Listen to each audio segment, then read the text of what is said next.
The moment Naomi walked into her mother-in-law's dining room that Sunday evening, she knew something was wrong. The table was set with the good china, the kind that only came out for major announcements. Her husband Trevor sat at one end, and beside him was Sierra, his assistant from work. Sierra's hand rested on her round belly, a satisfied smile on her face. Trevor's entire family was already seated, their eyes darting between Naomi and the couple at the head of the table. "Naomi, glad you could make it," Trevor's mother said, her voice tight and formal. There was no warmth in her words, no hug like she usually gave. Naomi's stomach twisted into knots. "I don't understand. Why is Sierra here?" Naomi asked, looking at her husband of 6 years. "Trevor, what's going on?" Trevor cleared his throat and stood up. He wouldn't meet her eyes. "I asked everyone to come tonight because I have an announcement to make. Sierra is pregnant. The baby is mine. We've been together for over a year now and we're going to be a family." The words hit Naomi like a physical blow. Her legs felt weak. She grabbed the back of a chair to steady herself. "What did you just say?" Sierra spoke up, her voice dripping with false sweetness. "I'm 5 months along. We wanted to tell you in front of the family so everything would be clear. Trevor and I are in love. We're having a boy." Naomi looked around the room. Trevor's parents sat silently. His sister looked away. His brother shifted uncomfortably. They all knew. Every single person in this room knew about this before she did. Her own husband had orchestrated this public humiliation. "You brought me here to tell me this? In front of everyone?" Naomi's voice shook, not from sadness, but from rage that was building inside her chest. "We thought it would be easier this way," Trevor said, finally looking at her. "I want a divorce. I've already moved my things to Sierra's apartment. You can stay in the house until we figure out the details." Sierra placed her hand over Trevor's, the diamond on her ring finger catching the light. An engagement ring. Naomi felt bile rise in her throat. This woman was wearing a ring, carrying his child, sitting in his family's home like she belonged there. And Naomi was the outsider. "How long have you all known?" Naomi asked the room. No one answered. She turned to Trevor's mother. "Barbara, you knew about this?" Barbara pursed her lips. "Trevor told us 3 months ago. He wanted to wait until Sierra was further along before telling you. We thought it was best to respect his wishes." 3 months. They had all been lying to her face for 3 months. Every Sunday dinner, every phone call, every holiday gathering. Naomi felt tears burning behind her eyes, but she refused to let them fall. Not here. Not in front of these people who had betrayed her. "I gave up my job opportunity in New York to stay here for you," Naomi said to Trevor, her voice steady despite the pain. "I used my connections to help you get your business off the ground. I trusted you."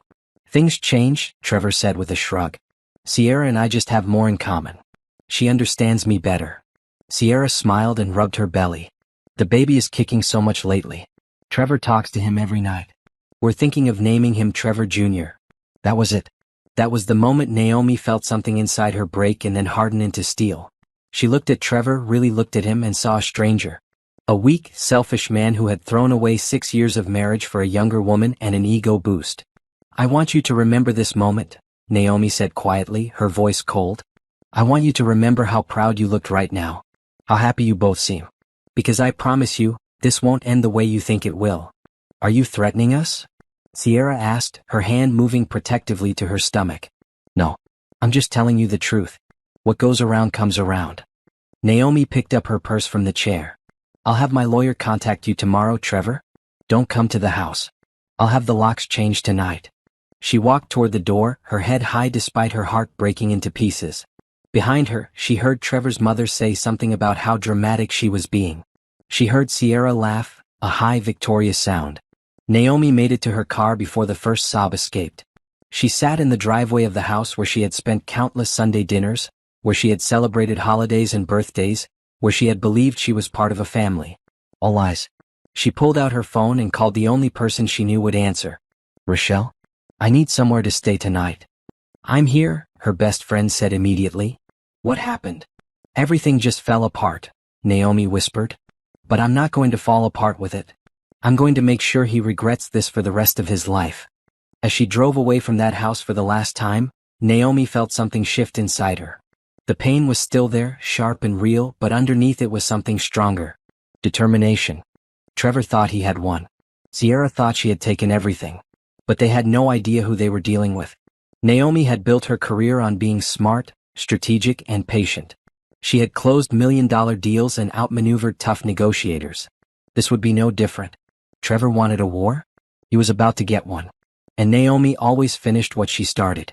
She just didn't know yet that the baby Sierra carried would be the key to everything unraveling in ways none of them could imagine. Naomi stood in Rochelle's guest bedroom, staring at her reflection in the mirror. Her eyes were swollen from crying all night. Her hair was a mess. She looked like a woman who had just lost everything. And maybe she had. But she refused to stay broken. "I made breakfast," Rochelle called from the kitchen. "Come eat something." Naomi splashed cold water on her face and walked out to find her best friend had made all her favorite foods. Pancakes, eggs, turkey bacon, fresh fruit. Rochelle stood there in her pajamas, concern written all over her face. "I don't know how to thank you for this," Naomi said, sitting down at the kitchen island. "You don't have to thank me. That's what family does." Rochelle poured her a cup of coffee. "Have you talked to him?" "No. I turned off my phone last night. I can't deal with his voice right now." Naomi pushed the food around on her plate. "I keep replaying it in my head. The way they sat there together. The way his whole family looked at me like I was the problem. How did I miss this, Rochelle? How did I not know for a whole year? Because you trusted him. That's not your fault. That's his betrayal, not your blindness." Rochelle sat down across from her. "What are you going to do?" "I'm going to divorce him. And I'm going to make sure he doesn't get away with humiliating me like that." Naomi took a sip of her coffee. "I need to find a good lawyer. Someone ruthless. I know someone. Veronica Stone. She handled my cousin's divorce last year. The husband tried to hide assets and she found everything. He ended up having to sell his car to pay what he owed." Rochelle pulled out her phone. "Want me to call her?" "Yes. The sooner the better." While Rochelle made the call, Naomi finally turned on her phone. 53 missed calls from Trevor. 27 text messages. She scrolled through them, her anger building with each one. The first few were apologies. "I'm sorry it happened that way. We should talk." Then they turned angry. "You're being childish. Answer your phone." By the early morning hours they became threatening. "Don't try to take me for everything. You won't win. I have lawyers too." There were also messages from Trevor's mother, telling her she was being selfish and should think about what was best for the baby. Messages from his sister, saying she always knew Naomi wasn't right for Trevor. Nothing from his father or brother. But the worst messages were from Sierra. "Trevor is mine now. You need to accept that and move on. The baby needs his father and I'm going to make sure he gets everything he deserves. Maybe if you had been a better wife, this wouldn't have happened." Naomi's hands shook as she read those words. Better wife. She had put her career dreams on hold for Trevor. She had worked extra hours to help pay off his business loans. She had introduced him to every important contact she had in the real estate world. She had loved him with everything she had. "Veronica can see you at 2 o'clock today," Rochelle announced. "I'm coming with you." "You don't have to do that." "Yes, I do. You're not facing this alone." Rochelle squeezed her hand. "Now eat something. You're going to need your strength." At 2 o'clock, Naomi sat in Veronica Stone's office. The lawyer was a tall woman with sharp eyes and an even sharper suit. She listened carefully as Naomi explained everything that had happened. "So he announced this in front of his entire family? After moving out without telling you?" Veronica took notes. "That's actually good for us. It shows intent and premeditation. He wasn't caught in an affair. He planned this whole thing." "What does that mean for the divorce?" Naomi asked. "It means we have a strong case for emotional distress and potentially hiding assets. In my experience, when someone plans a betrayal this carefully, they're usually preparing financially too." Veronica leaned forward. "I need you to think carefully. Did Trevor make any unusual financial moves in the past year? Large purchases? New accounts? Money missing from joint accounts?" Naomi thought back. "He opened a separate business account about 8 months ago. Said it was for a new project he was working on. He also sold some stocks without telling me, but he said it was for a business investment. I need access to all your financial records. Bank statements, credit card bills, investment accounts, everything. I also need you to make a list of any assets you acquired during the marriage." Veronica handed her a folder. "This process isn't going to be easy, and it's not going to be fast. But if he's hiding money or trying to leave you with nothing, we'll find it." "I want everything I'm entitled to," Naomi said firmly. "I'm not letting him walk away from this marriage like it meant nothing." "Good. That's the energy I need from you." Veronica smiled. One more thing. Don't communicate with him directly. Everything goes through me from now on. And stay off social media. Don't post anything about the divorce or your feelings. The last thing we need is him using your words against you in court. After the meeting, Naomi and Rochelle went back to the house Naomi had shared with Trevor. The locks had been changed by a locksmith Rochelle had called that morning. Inside, everything looked the same, but it all felt different now. This house that had been their home was now just a building filled with painful memories. Pack up his stuff, Rochelle suggested. Get it out of here so you can start fresh. They spent the next few hours boxing up Trevor's clothes, his books, his personal items. Naomi found photos from their wedding day tucked in his drawer. She looked so happy in those pictures. So in love. So naive. In the back of his closet, she found a shoebox. Inside were receipts from expensive restaurants she had never been to. Hotel stays in cities she had never visited with him. Jewelry purchases she had never received. He had been spending their money on Sierra for months, maybe longer. Naomi photographed every receipt and put them back carefully. Evidence. Everything was evidence now. Her phone rang. It was her boss, Patricia. Naomi, I heard what happened. Are you okay? How did you find out? Trevor called the office looking for you. He seemed pretty upset that you weren't answering his calls. I told him you weren't here and hung up on him. Patricia paused. Take the week off. You don't need to be at work right now. Thank you, but I'd rather stay busy. Work is the only thing that feels normal right now. All right. But if you need anything, you let me know. And Naomi? I never liked him. You always seemed to be doing everything while he took the credit. After she hung up, Naomi thought about Patricia's words. It was true. In their marriage, she had been the one making sacrifices. She had been the one compromising. And where had that gotten her? That night, lying in the guest room at Rochelle's apartment, Naomi made herself a promise. She would never again make herself small for a man. She would never again put someone else's dreams before her own. And she would make Trevor regret the day he decided to betray her. The war was just beginning. Monday morning arrived cold and gray. Naomi got up early, put on her best navy suit, and walked into her office like nothing had happened. She refused to hide. She refused to be ashamed. Trevor was the one who should be hiding, not her. Her coworkers were kind. They didn't ask questions or stare. Someone had put a coffee and a muffin on her desk with a note that just said, "You've got this." It made her eyes water, but she blinked the tears away and got to work. By lunchtime, Veronica had already filed the divorce papers. By 3 o'clock, Trevor had been served at his office.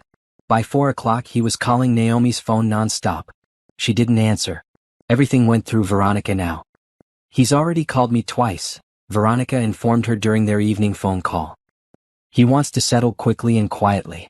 He's offering you the house and half of the joint savings account. That's it? After 6 years of marriage?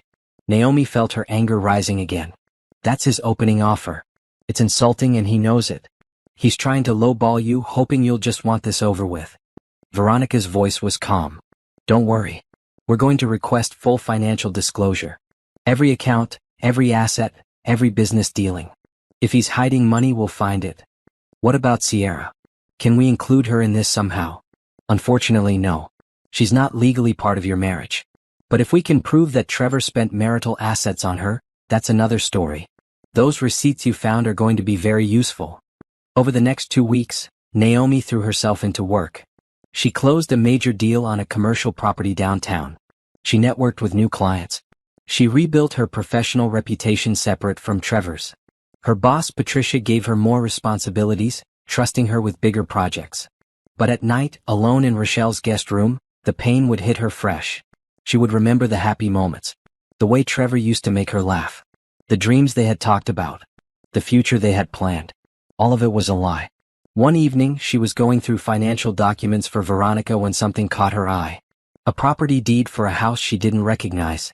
It was in Trevor's name alone. Purchased 8 months ago. She had never seen this document before. She had never heard Trevor mention buying another property. She called Veronica immediately. I found something. Trevor bought a house last year and I never knew about it. What's the address? Naomi read it off. It was in an expensive neighborhood across town. Let me look into this, Veronica said. This could be very significant. If he purchased property during your marriage without your knowledge, especially using marital funds, that's a serious problem for him. The next day Veronica called back. That house. It's where Sierra has been living for the past 6 months. Trevor bought it for her. He used money from your joint investment account to make the down payment. Naomi felt sick. He bought her a house with our money? Yes.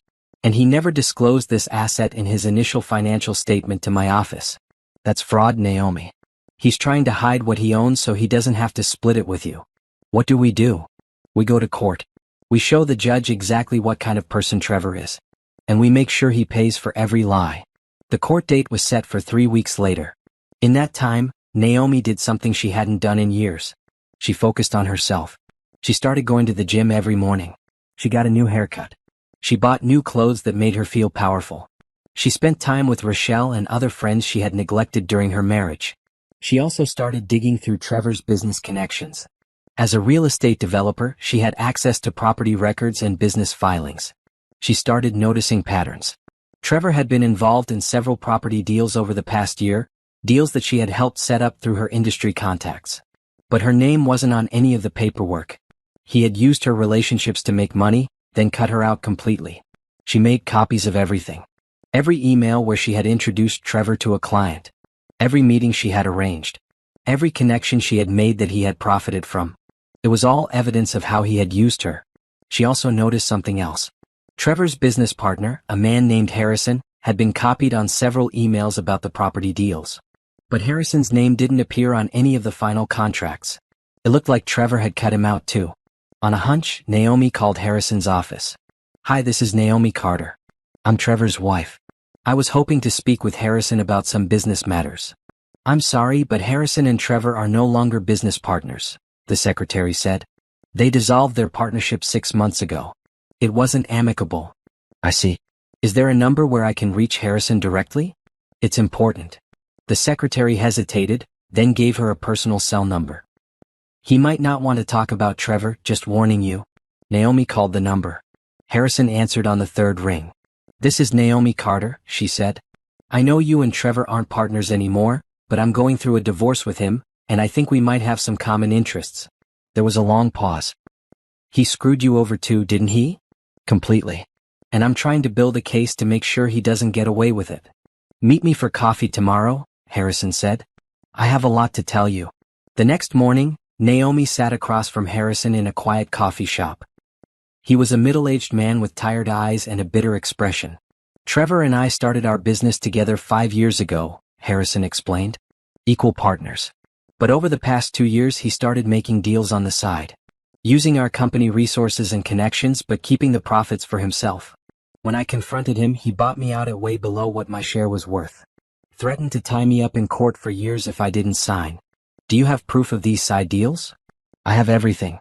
Emails, contracts, bank statements. I kept copies of it all because I knew one day it might matter. Harrison leaned forward.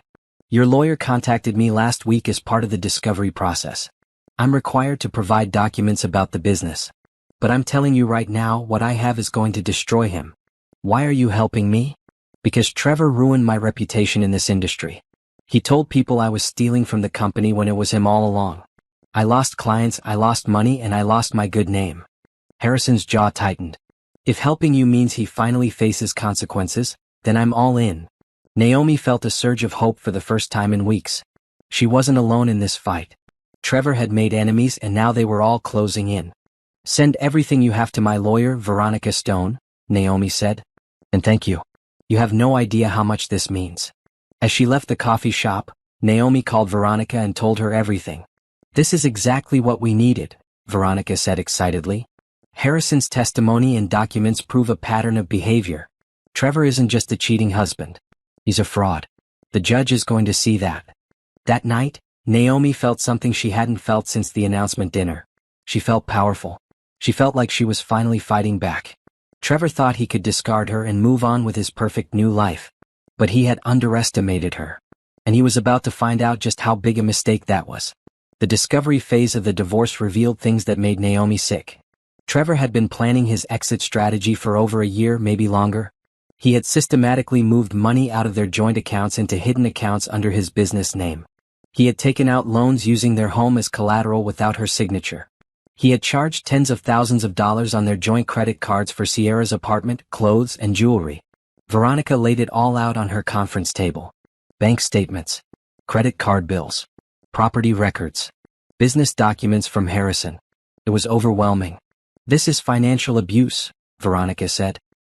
"He was setting you up to have nothing while he rode off into the sunset with his mistress and your money. But now we have proof of everything." Naomi studied the documents, her anger growing with each page. "He was planning this the whole time. When he told me he loved me when we were going to his family's house for dinner, when he was lying next to me at night. He was planning to destroy me. But he made mistakes. He got greedy and sloppy. And that's going to cost him everything." Veronica started organizing the documents into folders. "The house Sierra is living in? That alone is enough to shift the settlement heavily in your favor. But combined with everything else, we're looking at you getting at least 70% of the marital assets, possibly more." "What about his business?" "That's where Harrison comes in. He has proof that Trevor used your professional connections and contacts to secure at least 5 major deals in the past 18 months. Deals worth millions. You're entitled to compensation for that." Naomi's phone buzzed. Another text from Trevor. "We need to talk. This is getting out of hand. I'm willing to be generous, but only if you stop being difficult." She showed it to Veronica, who laughed. "He thinks he's being generous. Oh, this is going to be fun." That evening, Naomi met Rochelle for dinner. Her friend had been her rock through all of this, giving her a place to stay and emotional support when she needed it most. "You look different," Rochelle observed. "Stronger. I feel different. Like I'm finally seeing clearly for the first time in years." Naomi sipped her wine. "I was so focused on being a good wife, on supporting Trevor, that I forgot to take care of myself. I made myself smaller so he could feel bigger." "You're not small now." "No, I'm not. And I'm never going to be that person again." Naomi smiled. "I've been thinking about something. Once this divorce is final, I want to start my own company. Take all those contacts and relationships I built, and use them for myself instead of for someone else." "That's a great idea. You're one of the best real estate developers in this city. You don't need Trevor or anyone else." They talked about business plans and dreams late into the night. For the first time since the announcement dinner, Naomi felt excited about the future instead of devastated by the past. But the next morning brought new drama.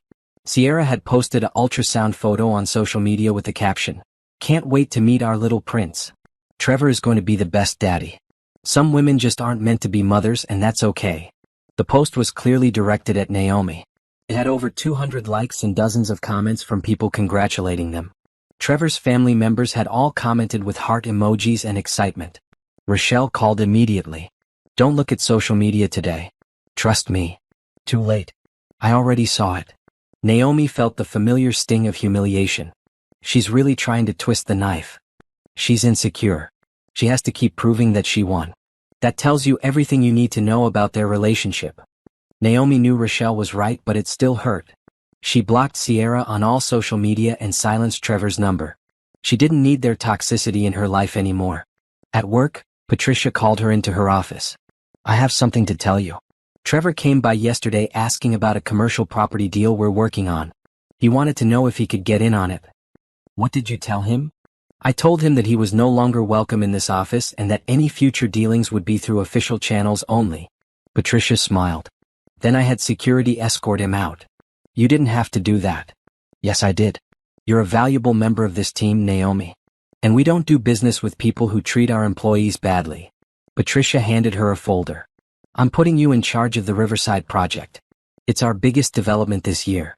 I trust you to handle it." Naomi felt tears of gratitude sting her eyes. "Thank you. This means everything. You've earned it.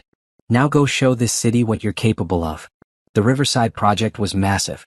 An old warehouse district being converted into mixed-use space with retail, offices, and luxury apartments. It was exactly the kind of high-profile project that could make a career. Naomi dove into it with everything she had.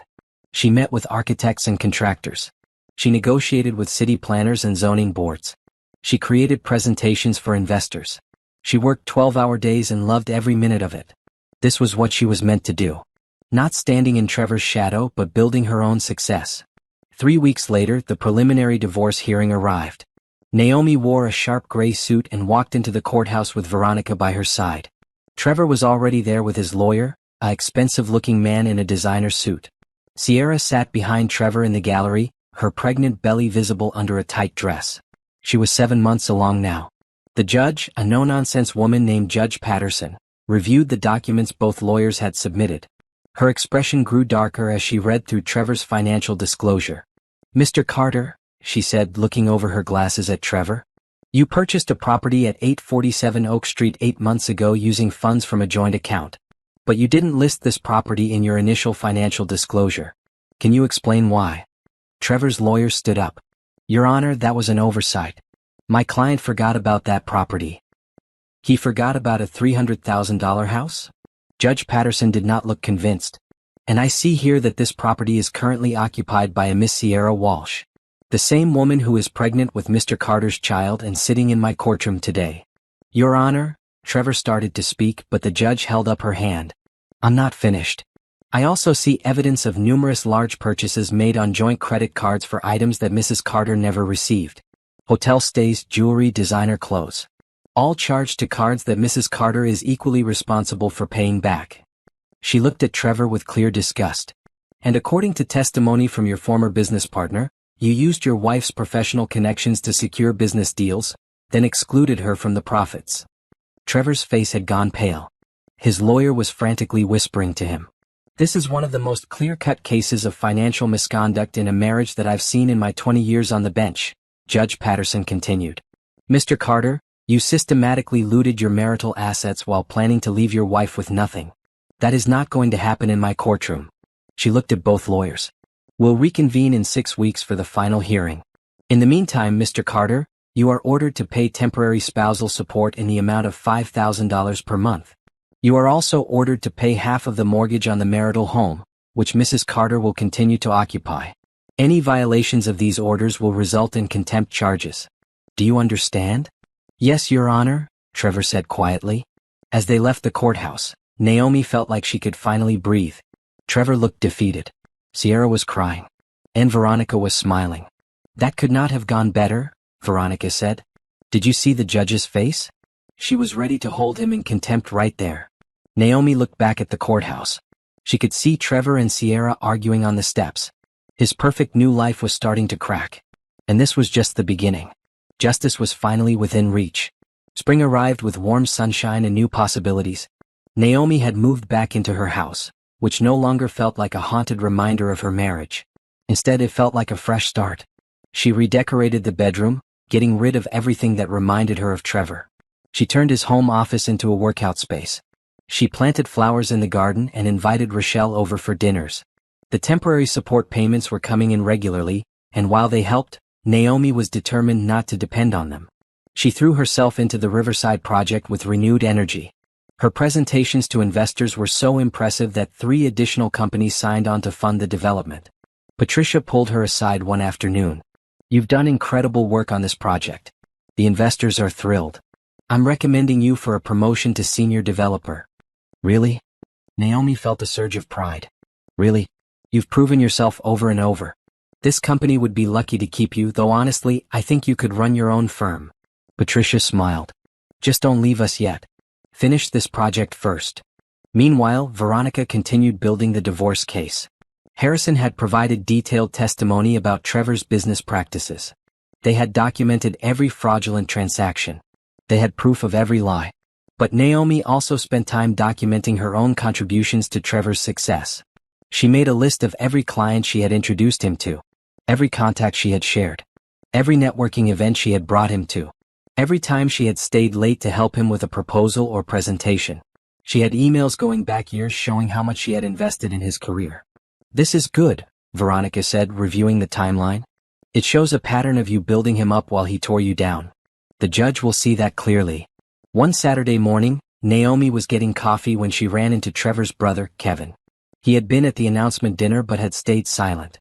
Now he looked uncomfortable when he saw her. "Naomi," he said awkwardly. "How are you?" "I'm well, Kevin. How are you?" "Look, I need to say something. What Trevor did, what the whole family did, it wasn't right. I should have spoken up that night. I should have defended you." He looked genuinely sorry. "Trevor has always been my brother, but that doesn't mean I have to approve of what he did. It was cruel and wrong." "I appreciate you saying that," Naomi said sincerely. "It means a lot. My wife and I, we're not going to the baby shower Sierra is planning. We're not supporting this. What Trevor did to you, what he's doing now, it's not who our parents raised us to be. Kevin shifted his weight. I wanted you to know that not everyone in the family thinks this is okay. After he left, Naomi felt a small sense of vindication. The cracks in Trevor's perfect new life were spreading. His own brother was refusing to celebrate the baby. That had to sting. But Sierra seemed determined to prove everything was wonderful. Her social media was a constant stream of baby preparation photos. The nursery they were decorating. Baby clothes she had bought. Plans for the future. Every post felt like a dig at Naomi, a reminder of what she didn't have. Naomi blocked her completely. She didn't need that negativity in her life. She was building something better. One evening, Veronica called with interesting news. Sierra's lawyer contacted me today. Sierra has a lawyer? For what? She's trying to establish paternity and child support before the baby is even born. She wants to make sure Trevor is legally obligated to support the child. Veronica sounded amused. Apparently she's worried that once your divorce is final and Trevor sees how much money he's losing, he might try to back out. Smart of her, I guess. Or it shows that their relationship isn't as solid as she wants everyone to believe. She's already lawyering up to protect herself from him. Veronica paused. There's something else. The paternity test is scheduled for 2 weeks after the baby is born. It's standard procedure when establishing child support. Why would they need a paternity test if she's so sure it's his baby? It's required by law in these situations. But between you and me, if their relationship was rock solid, I don't think she'd be moving this fast to legally tie him down. After they hung up, Naomi thought about Sierra's situation. She was 7 months pregnant with a man who had proven he was capable of lying and cheating. A man who was about to lose a significant amount of money in a divorce. A man whose family was starting to turn against him. That couldn't be the fairy tale Sierra had imagined. The next few weeks flew by in a blur of work and preparation for the final divorce hearing. Naomi spent her evenings at home, enjoying the peace and quiet. She started taking online courses in business management, preparing for the day when she would start her own company. She reconnected with old friends she had lost touch with during her marriage. She went on a weekend trip with Rochelle to the mountains. Life was good. Life was peaceful. And for the first time in years, Naomi felt like herself again. Then one night her phone rang. It was Kevin again. Naomi, I thought you should know. Sierra had the baby tonight. A boy. They're at County General Hospital. Why are you telling me this? Because the baby doesn't look like Trevor. I was there when he was born. Trevor's mother insisted on being in the delivery room, and the moment that baby came out, her face changed. She pulled Trevor aside right there and demanded a paternity test immediately. Kevin's voice was tense. Sierra is furious. She's saying the baby looks exactly like Trevor and everyone is. Being ridiculous. But Naomi, I saw that baby. He has dark hair and different features. Nothing like Trevor at all. What is Trevor saying? He's in denial. He keeps saying babies change as they grow, that it's too early to tell. But he looked shaken. Really shaken. Kevin sighed. I don't know what's going to happen, but I thought you should know. Things are about to get very complicated for them. After Kevin hung up, Naomi sat in her quiet house and felt a strange mix of emotions. She didn't wish harm on the baby. An innocent child didn't deserve to be caught up in adult drama. But she couldn't help feeling like the universe was finally showing Trevor the consequences of his actions. She texted Veronica. The baby was born. And apparently there are questions about paternity. Veronica's response came quickly. This is going to change everything. Stay quiet and let this play out. Don't comment on it to anyone. We'll see what happens with the paternity test. Naomi went to bed that night with a sense of anticipation. The truth always came out eventually. And Trevor's truth was about to be exposed in the most humiliating way possible. She just had to wait and watch it unfold. The news about the baby spread quickly through their social circles. Naomi heard about it from multiple sources. Co-workers who knew the situation. Mutual friends who were no longer mutual. Even the barista at her favorite coffee shop, who had seen the social media posts. Sierra had posted a photo of the baby with the caption, "Welcome to the world, baby Cameron. Our little miracle."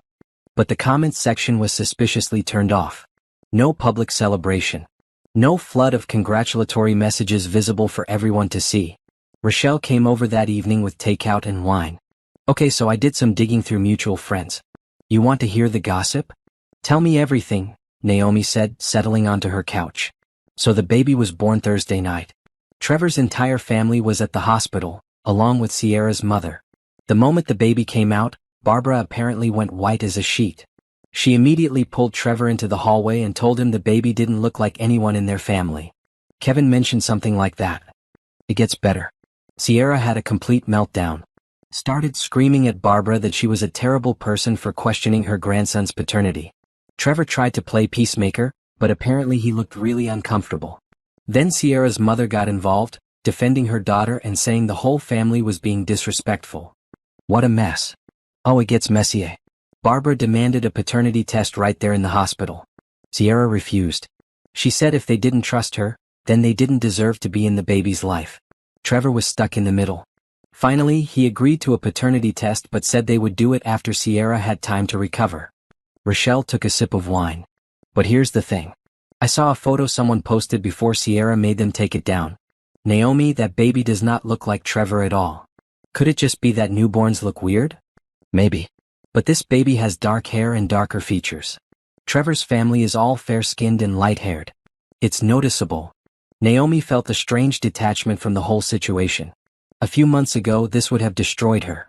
The image of Trevor with a baby starting a family with another woman would have broken her heart. But now she just felt like she was watching a train wreck from a safe distance. The paternity test is required by law for the child support case anyway, Naomi said. So they can't avoid it forever. Sierra is going to fight it. I heard she's already saying that genetic tests aren't always accurate and that she doesn't want her baby's DNA in some database. Rochelle shook her head. She knows something is wrong. She's scared. Over the next week, the drama continued to unfold. Trevor's mother refused to visit the hospital again until a paternity test was done. Trevor's sister posted a vague message on social media about truth always coming out. Sierra stopped posting altogether, which was unusual for her since she had been documenting every moment of her pregnancy. Naomi stayed focused on her work. The Riverside project was moving into the construction phase, and she was busier than ever. She had site meetings with contractors, budget reviews with investors, and presentations to city council members. Her promotion to senior developer was officially approved, with a significant raise that made her financially independent from Trevor's support payments. Patricia called her into her office one afternoon. I have a proposition for you. The company wants to open a satellite office focusing specifically on commercial redevelopment projects. We want you to head it up. You'd have your own team, your own projects, and significant autonomy. Are you serious? Naomi felt her heart race. Completely serious. You've proven yourself with Riverside. The investors love you. The contractors respect you. And frankly, you're one of the best developers we've got. Patricia smiled. What do you say? Yes. Absolutely yes. Good. We'll start putting together your team next month. In the meantime, keep doing what you're doing. Naomi left that meeting feeling like she was flying. This was everything she had worked for. Everything she had dreamed about. And she had done it on her own without Trevor's help or support. That evening, as she was celebrating with Rochelle, her phone buzzed. It was a message from Kevin. Paternity test is scheduled for next week. Trevor is a mess. Sierra is refusing to speak to him. The whole family is in chaos. Thought you should know. The test is happening, Naomi told Rochelle, showing her the message. How do you feel about it? Honestly, I feel sorry for that baby. No matter what the results are, that child is being born into a mess. Trevor and Sierra's relationship is falling apart before it even really started. Naomi sighed. But I also can't help feeling like this is karma. Trevor thought he could have his perfect new life, and now everything is blowing up in his face. You're allowed to feel that way. He destroyed your life without a second thought. He didn't destroy my life. He destroyed our marriage. But I built a new life, and it's better than anything I had with him. Naomi raised her wine glass. To new beginnings and old endings. They clinked glasses, but Naomi's mind was already moving forward. The final divorce hearing was in 2 weeks. Whatever happened with the paternity test would happen. But it didn't change her path. She was moving forward, and nothing was going to stop her. The next week crawled by. Naomi heard through the grapevine that the paternity test had been done. Trevor and Sierra had taken the baby to a lab, along with their lawyers. Results would take a few days. Naomi tried not to think about it. She had a life to build. She had projects to manage. She had a future to plan. Trevor's drama was no longer her concern. But on Friday afternoon, Kevin called her directly. His voice was shaking. Naomi, I need to tell you something. The results came back. And? Trevor is not the father. The baby isn't his. Sierra broke down and admitted she was seeing someone else during the affair. Her ex-boyfriend. She doesn't know which man is the actual father, but the test proves it's not Trevor. Naomi sat down slowly, processing this information. How is Trevor handling it? He's devastated. He's been crying non-stop. He actually called our mother and apologized for everything. For humiliating you, for breaking up the family, for being a fool. Kevin's voice broke. He said he threw away his whole life for a lie. Sierra used him because he had money and seemed stable. She was playing both of them. What's going to happen now? Trevor's lawyer is already filing paperwork to remove him from the birth certificate. Sierra is trying to contact her ex-boyfriend, but apparently he wants nothing to do with her. She's alone with a newborn and no support system. Kevin paused.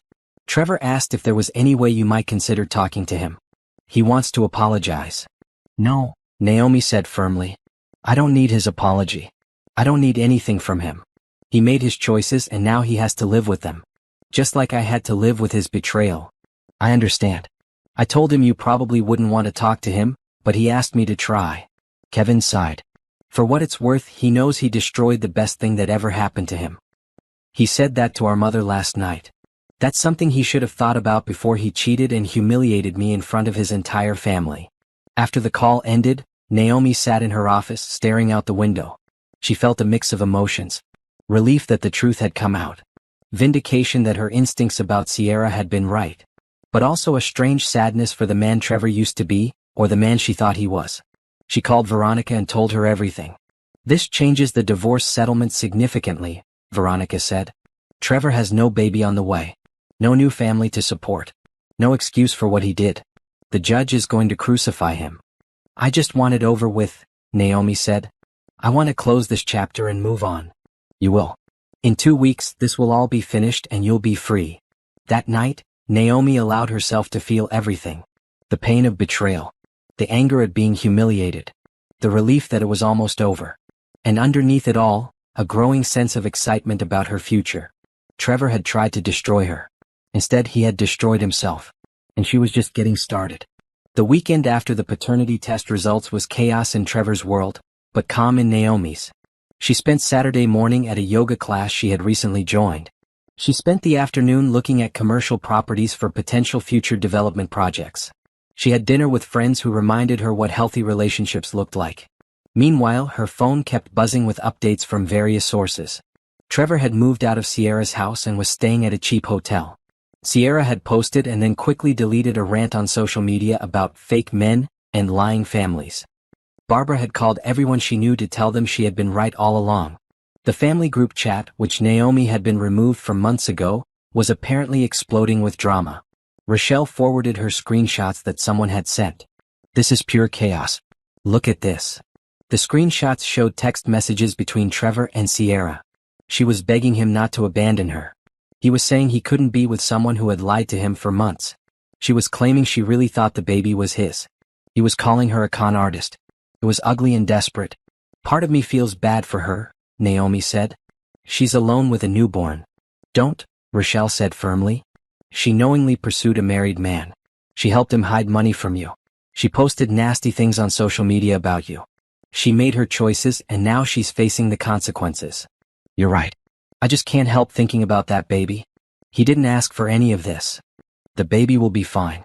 Sierra will figure it out. But that's not your problem or your responsibility. Monday morning brought more news. Trevor's lawyer had filed an emergency motion to remove him from the birth certificate and to dismiss any future paternity or child support claims. Sierra's lawyer had filed a counter-motion claiming that Trevor had acted as the father and should therefore be responsible for the child regardless of biology. Veronica called Naomi immediately. This is getting messy. Sierra is trying to argue that because Trevor was present during the pregnancy and planned to be the father, he has some legal obligation. It's a desperate move and it won't work, but it's going to draw this out. How does this affect our divorce? Actually, it helps us. It shows that Sierra was actively deceiving Trevor, which means all his claims about being in love and finding his soulmate are based on lies. The judge will see that he destroyed his marriage for a fantasy that wasn't even real. Veronica sounded pleased. Our final hearing is next week. This couldn't have come at a better time. That evening, Naomi was working late at the office when she got an unexpected visitor. Trevor's father, Richard, appeared in her doorway. She hadn't seen him since before the announcement dinner. "Richard," she said, surprised. "What are you doing here?" "I came to apologize," he said quietly. "Can I have a few minutes?" Naomi gestured to the chair across from her desk. Richard sat down, looking older and more tired than she remembered. "I should have said something that night at dinner," he began. "When Trevor made his announcement, I should have stopped him. I should have told him what he was doing was wrong. I should have defended you. But I stayed silent, and I've regretted it every day since." "Why didn't you say anything?" "Because I'm a coward. Because it was easier to let it happen than to stand up to my son and my wife." Richard looked at his hands. "But I want you to know that what Trevor did to you was inexcusable. You were a good wife to him. You supported him, you helped his career, you were kind to our family. And he threw that away for a woman who was using him. I appreciate you saying that. Barbara is eating crow right now, not that she'd ever admit it. She was so sure that Sierra was wonderful and that you were the problem. Now she's embarrassed and angry." Richard shook his head. "Trevor has called me every day crying, saying he made the biggest mistake of his life. He wants you back. That's never going to happen." "I know. And honestly, you deserve better than him. You always did." Richard stood up. "I just wanted to say I'm sorry. And I hope you find happiness, because you certainly didn't find it with my son." After he left, Naomi sat in her quiet office and felt a sense of closure. Even Trevor's father knew what a mistake his son had made. Even the people who had enabled the betrayal were acknowledging the truth. The next few days brought even more revelations. Sierra's ex-boyfriend had agreed to a paternity test, and the results confirmed he was the baby's father. But he wanted nothing to do with Sierra or the baby. He claimed she had cheated on him with Trevor, then come running back to him when things got complicated. He said she was manipulative and dishonest, and he wanted no legal relationship with the child. Sierra was now facing the reality of being a single mother with no support system. She had alienated Trevor's family. Her own mother was reportedly furious with her for lying. She had no job since she had quit to focus on being a stay-at-home mom with Trevor's money. And Trevor was refusing to give her any financial help since the baby wasn't his. Naomi heard through Kevin that Sierra had tried to move back into the house Trevor had bought for her, but Trevor's lawyers had already filed eviction papers. The house was technically marital property since it was purchased during his marriage to Naomi, and it would be part of the divorce settlement. Sierra had 30 days to vacate. "It's like watching a house of cards collapse," Kevin told Naomi during a phone call. "Everything Trevor and Sierra built was based on lies. Now that the truth is out, it's all falling apart." "How is Trevor doing?" "Honestly, he's a mess. He's lost weight. He's not sleeping. He keeps saying he destroyed his life for nothing. He threw away his marriage, his reputation, his money, all for a woman who was lying to him the whole time." Kevin sighed. "I almost feel sorry for him, but then I remember what he did to you, and I think he deserves everything he's getting." The final divorce hearing was scheduled for Thursday. Naomi spent the week preparing her testimony and reviewing all the evidence with Veronica. She felt calm and ready. She had been through the fire, and she had come out stronger on the other side. Wednesday night, she got a long email from Trevor. It was pages of apologies and explanations. He said he had been foolish and blind. He said Sierra had manipulated him and made him feel special when he was feeling insecure about getting older. He said he never stopped loving Naomi and he knew he had made the worst mistake of his life. He begged for another chance, saying he would do anything to make it right. Naomi read the email once, then deleted it. She didn't respond. There was nothing to say. Some bridges once burned can never be rebuilt. And she had no desire to go back to a man who had proven exactly who he was. Thursday morning, she woke up early, went to the gym, and then dressed in her best suit. She looked at herself in the mirror and saw a woman who had survived betrayal and come out victorious. A woman who had rebuilt her life on her own terms. A woman who was about to get the justice she deserved. It was time to end this chapter once and for all. The courthouse was cold and formal, exactly as Naomi remembered from the preliminary hearing. But this time, she walked in with her head held high, confidence radiating from every step. Veronica walked beside her, carrying folders of evidence that would seal Trevor's fate. Trevor was already there with his lawyer. He looked terrible. His suit was wrinkled, his face was pale, and he had dark circles under his eyes. When he saw Naomi, he tried to make eye contact, but she looked right through him. He was a stranger now. Less than a stranger. Judge Patterson called the court to order. "We're here for the final divorce hearing in the matter of Carter versus Carter. Let's begin." The next 3 hours were a systematic destruction of Trevor's case. Veronica presented evidence of every financial betrayal. The hidden house purchased for Sierra with marital funds. The credit cards maxed out on gifts for his mistress. The business deals secured through Naomi's connections that Trevor had kept her out of. The loans taken out using their home as collateral without her knowledge or consent. Harrison testified about Trevor's business practices, explaining how Trevor had used their partnership to make side deals and hide profits. He provided emails and contracts that proved Trevor had been systematically defrauding both his business partner and his wife. Then Veronica called Naomi to the stand. This was her moment to tell her truth. "Mrs. Carter, can you describe your contributions to your husband's business success?" Veronica asked. Naomi spoke clearly and calmly. "I introduced Trevor to every major client he had. I used my reputation in the real estate industry to open doors for him. When he was starting his business, I worked extra hours to help pay our bills. I proofread his proposals. I coached him for presentations. I gave him everything I had because I thought we were building a future together. And what did you receive in return? Nothing. He cut me out of deals that I had helped create. He took credit for relationships I had built. And when he decided he wanted a different life, he tried to leave me with nothing while keeping all the money I had helped him earn. How did you feel when you discovered the affair?" "Betrayed. Humiliated. Devastated." Naomi looked directly at Trevor. "But more than that, I felt foolish. I had trusted someone who was systematically planning to destroy me. I had made myself small to make him feel big, and it was never enough for him." Trevor's lawyer tried to cross-examine her, but there was nothing he could attack. Every statement Naomi made was backed up by evidence. Every claim was supported by documents or testimony. Then Veronica dropped the final bomb. "Your Honor, I'd like to submit evidence regarding the child that Mr. Carter claimed was the reason for ending his marriage."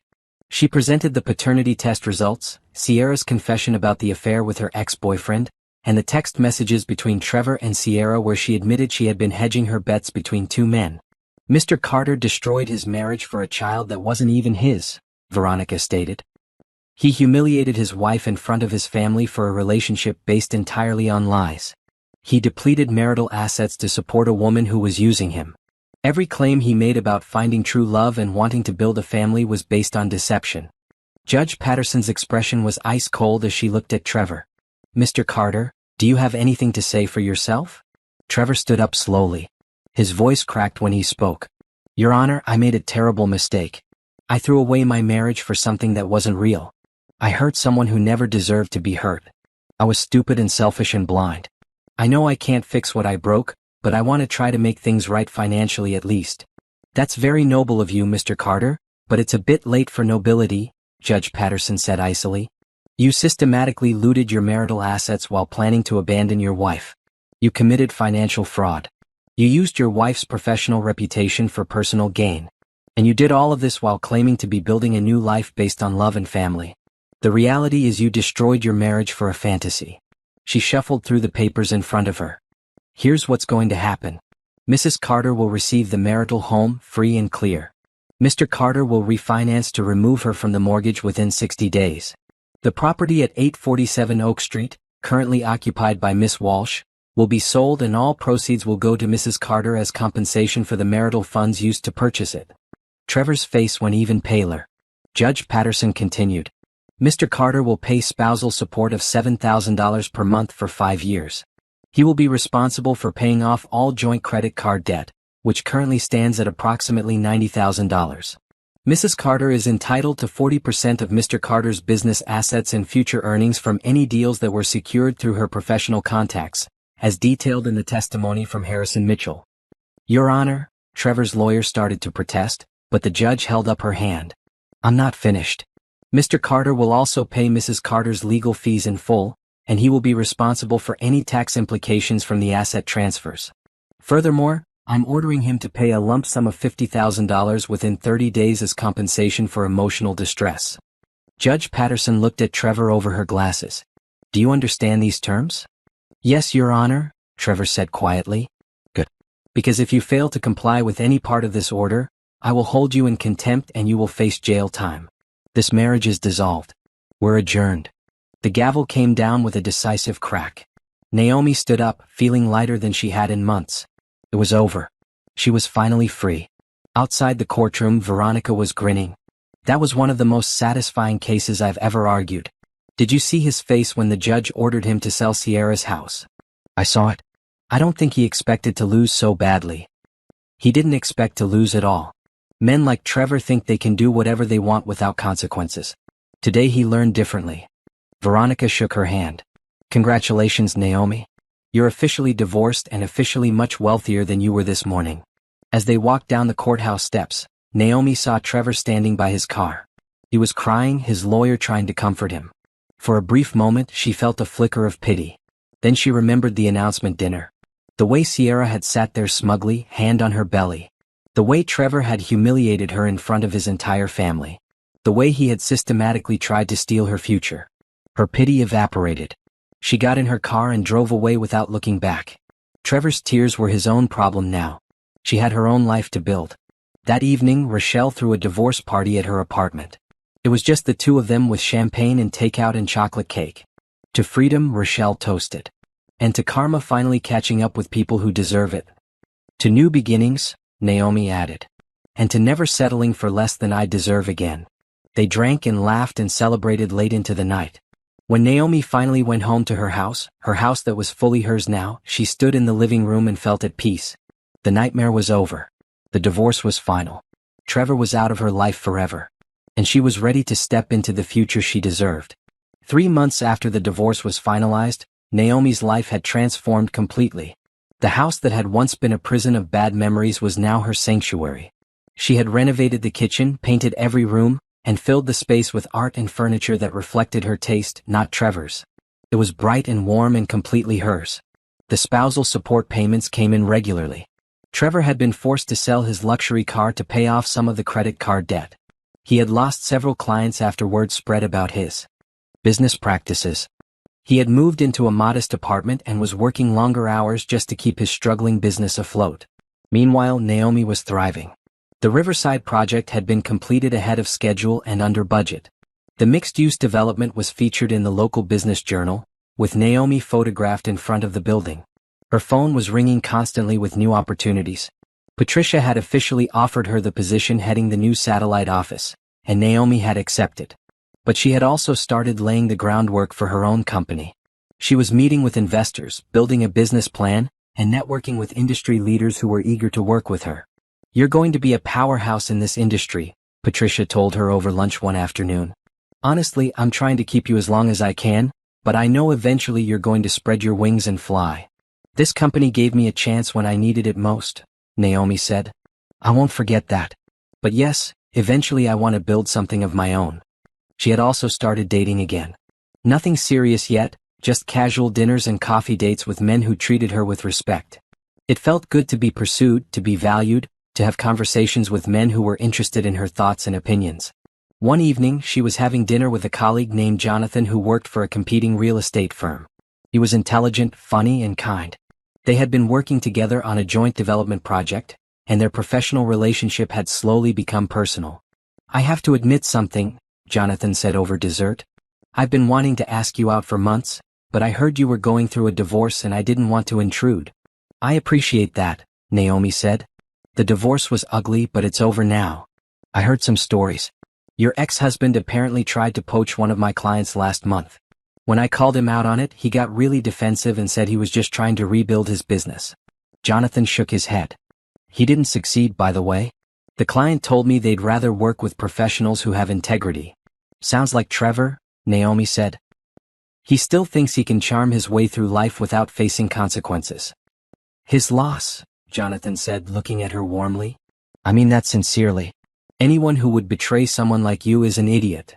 They talked late into the evening, and Naomi felt a connection forming. She wasn't ready for anything serious yet, but it felt good to be treated well. It felt good to be with someone who saw her value. Meanwhile, the fallout from Trevor and Sierra's implosion continued to ripple through their lives. Sierra had moved back in with her mother after being evicted from the house. She had posted a few bitter messages on social media about fake people and learning who your real friends are before disappearing from the internet entirely. Kevin told Naomi that Sierra was struggling financially. The baby's actual father was paying minimal child support, and she was working a retail job while her mother watched the baby. The glamorous life she had thought she was getting had evaporated completely. "Do you feel sorry for her?" Rochelle asked during one of their regular dinners. "I feel sorry for the baby," Naomi said honestly. "That child is innocent in all of this. But Sierra? She made her choices. She pursued a married man. She helped him hide money. She posted nasty things about me online. She thought she was going to have this perfect life at my expense. Now she's facing reality. That's fair. You're allowed to have boundaries and not feel obligated to care about people who tried to hurt you." "Exactly. My energy is better spent on building my future than worrying about their present." That future was looking brighter every day. Naomi had secured 3 new major clients for her satellite office. She had hired a talented team of designers and project managers. She had been invited to speak on a panel at a national real estate conference. Her reputation in the industry was growing stronger, no longer tied to Trevor but standing independently on her own merits. One Saturday afternoon she ran into Barbara, Trevor's mother, at the grocery store. Barbara looked uncomfortable when she saw Naomi, but instead of avoiding her, she approached. "Naomi, could I speak with you for a moment?" Barbara asked. They stepped to the side of the aisle. Barbara looked older, more tired than Naomi remembered. "I owe you an apology," Barbara said quietly. "I was wrong about everything. Wrong about Sierra, wrong about the baby, wrong about how we treated you. You were a good wife to my son, and we treated you terribly." "Yes, you did," Naomi said simply. She wasn't going to make this easier for Barbara. "Trevor has been absolutely miserable. He calls me every week crying about how he destroyed his life. He lost his business. He lost his money. He lost you. He lost his dignity." Barbara's eyes were wet. "I'm not asking you to forgive him. I'm just asking you to know that he's paying for what he did." "I'm aware of his situation," Naomi said. "And while I don't wish him harm, I also don't feel responsible for fixing his pain. He made his choices. He has to live with them. I understand. I just wanted you to know that I was wrong about you. You were always the right woman for him. He just couldn't see it until it was too late." Barbara wiped her eyes. "I hope you're doing well. You deserve happiness." "I'm doing well. Better than I ever was with Trevor, actually." After Barbara left, Naomi finished her shopping with a sense of satisfaction. Even Trevor's mother, who had been so cold to her at the announcement dinner, now understood the truth. Everyone who had enabled and supported Trevor's betrayal was now seeing who he really was. That night, Naomi sat on her back porch with a glass of wine, looking at the stars. She thought about the woman she had been a year ago. Broken and devastated. Betrayed and humiliated. Wondering if she would ever feel whole again. Now she was stronger than she had ever been. She had a thriving career. She had real friends. She had financial security. She had peace. And she had hope for the future. Trevor had tried to destroy her, but instead, he had destroyed himself. Sierra had thought she was winning, but she had lost everything. And Naomi had risen from the ashes of her broken marriage more powerful than before. This was what victory looked like. Not revenge in the traditional sense, but success. Not bitterness, but peace. Not dwelling on the past, but building an incredible future. She raised her glass to the stars and smiled. The best revenge was living well, and she was living better than ever. 6 months after the divorce, Naomi stood in front of a floor-to-ceiling window in her new office. The sign outside read Carter Development Group, her company, built from the ground up with her own vision and hard work. The office was in a newly renovated building downtown with exposed brick walls, modern furniture, and a team of 6 talented employees she had personally recruited. The first project under her company's name was about to break ground. A historic warehouse district transformation that would bring affordable housing and small business space to a neighborhood that desperately needed it. It was the kind of project that made a difference, not just profit. That's what Naomi wanted her legacy to be. "The investors are here," her assistant announced from the doorway. Naomi grabbed her presentation folder and walked into the conference room with confidence. She pitched her vision, answered questions with expertise, and closed the meeting with 3 additional investors committing funds. As they shook hands and filed out, one of them, an older woman named Catherine, lingered behind. "My daughter went through a difficult divorce a few years ago," Catherine said. "I watched her rebuild her life from nothing. When I see you, I see that same strength. That's why I'm investing in your company. Not just because you're talented, but because you're resilient." "Thank you," Naomi said, genuinely touched. "That means more than you know." After Catherine left, Naomi returned to her office and allowed herself a moment of pure satisfaction. She had done it. She had built something entirely her own. Her phone buzzed. It was a text from Jonathan. "Dinner tonight to celebrate your first big investor meeting? I'm buying." Naomi smiled. Her relationship with Jonathan had grown steadily over the past few months. He was patient, kind, and genuinely interested in her success. They took things slow, both of them cautious after past hurts. But there was something real building between them. Something based on respect and equality, not the one-sided dynamic she had with Trevor. 7 o'clock, she texted back. "Perfect. I'll pick you up." As she worked through the afternoon, responding to emails and reviewing architectural plans, Naomi felt contentment wash over her. This was the life she had always wanted. Meaningful work, financial independence, authentic relationships. Her phone rang. It was Kevin. "Hey Naomi. I wanted to give you a heads up. Trevor called me this morning. He's thinking about leaving town. Starting over somewhere else where people don't know about everything that happened." "How is he doing?" Naomi asked, not because she wanted Trevor back in any capacity, but because she was genuinely curious. "Not great. His business is basically dead. He's working as a project manager for someone else's company now, making a fraction of what he used to make. He's still paying you spousal support, which is most of his income. He's living in a studio apartment. He's alone." Kevin paused. "He asked about you. Asked if you were happy. What did you tell him?" "I told him you're thriving. That you started your own company. That you're dating someone who treats you right. That you're happier than I ever saw you with him." Kevin's voice was warm. He started crying. Said he destroyed the best thing in his life for nothing. "That's the truth," Naomi said. "But it's not my problem anymore. I hope he finds some peace eventually, but I'm not responsible for his healing." "That's healthy. I'm proud of you, Naomi. You turned a nightmare into a success story." After they hung up, Naomi thought about Trevor for a moment. She tried to remember the man she had married, but the memories felt distant, like they belonged to someone else's life. She felt no anger anymore. No hurt. Just a quiet understanding that sometimes people show you who they really are, and you have to believe them. That evening, Jonathan picked her up for dinner. He took her to a rooftop restaurant with a beautiful view of the city skyline. As they ate and talked about their projects, their dreams, their lives, Naomi felt something she hadn't felt in years. Hope for a real partnership. Not someone who would use her to build themselves up, but someone who celebrated her success and shared his own. "I got offered a position on a development project in Seattle," Jonathan mentioned over dessert. "It's a great opportunity, but it would mean relocating for at least a year." Naomi's heart sank a little, but she kept her expression neutral. "That sounds like an amazing opportunity. When would you leave?" "I haven't decided if I'm going to take it yet." Jonathan reached across the table and took her hand. "I'm not making any major life decisions without considering what I'd be leaving behind here.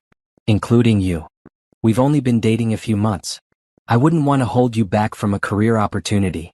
You're not holding me back. You're making me think about what I really want. And what I want is to be where you are, building something together, even if that something is just this relationship right now." He squeezed her hand. "I'm not in a rush. I'm not going anywhere unless we both decide it makes sense."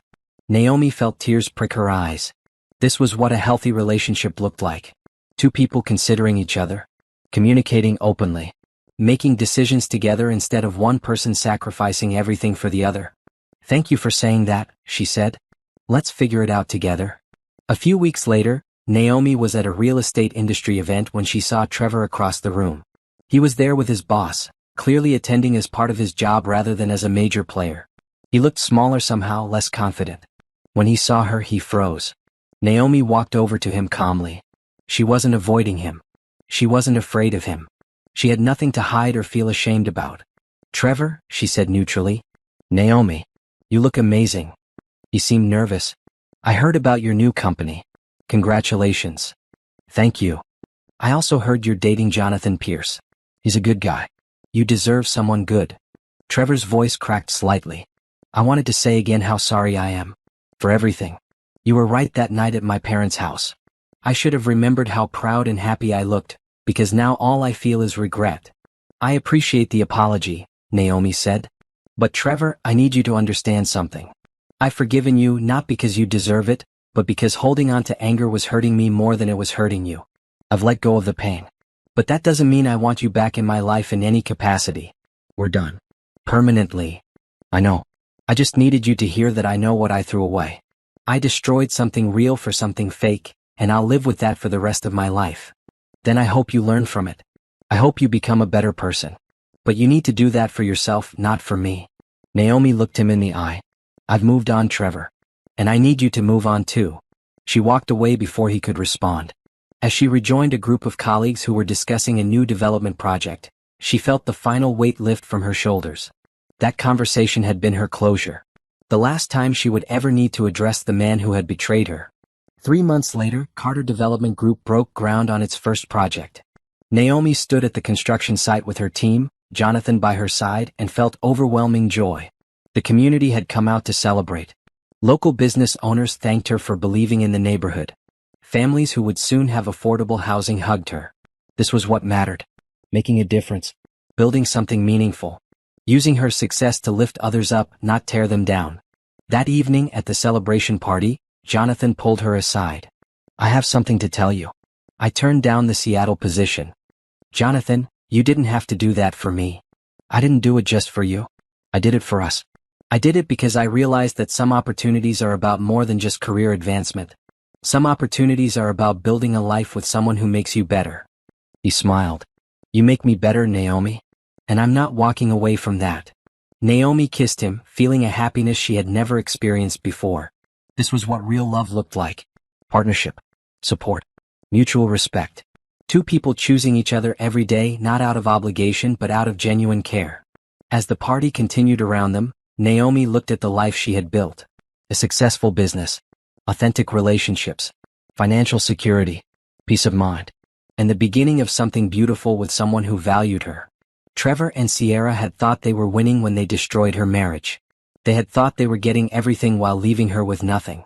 But they had been wrong. Naomi had lost a cheating husband and gained herself. She had lost a toxic family and gained real friends. She had lost a one-sided marriage and was building an equal partnership. This wasn't just a happy ending. This was a powerful beginning. And the best part was she had done it all herself. She had picked herself up from the lowest point of her life and climbed higher than she ever imagined possible. The baby Sierra had carried hadn't been Trevor's. But in a strange way, that baby had changed everything. It had exposed the truth. It had revealed who people really were. It had given Naomi the final piece of evidence she needed to win her freedom completely. Sierra had thought she had won. But in the end, Naomi had won everything that actually mattered. And she was just getting started.